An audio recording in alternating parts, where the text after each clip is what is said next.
সন্ধ্যাবেলা প্লেট কিনে নিয়ে আমি সোজা চলে যাই বাড়ি। এই দেখো আমি বাড়ি যাওয়ার পরে আমার মেয়ে কত খুশি। তারপর আমি সোজা বসে পড়ি সবজি কাটার জন্য, কারণ বাড়িতে রান্না পুজো ছিল। সুরালিয়া আমনে পেঁপে না, এটা আমাদের গাছেই ছিল, মা পারতে ভুলে গেছিল, সেই জন্য আমি পারলাম। পরে ওই দেখো দূরে দেখতে পাচ্ছ ওই চাল কুমড়ো, এবার ওটা পাড়ার পালা। এখন বাজে রাত প্রায় 2টো, কিনা গাছে উঠে সবজি পাড়াপাড়ি করছি। প্রায় রাত এখন 2:30 বাজতে যায়।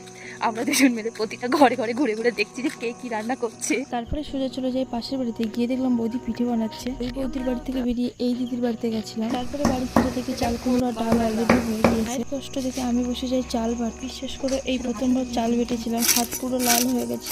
মাছ রেখে যাই ইলিশ মাছ কাটতে।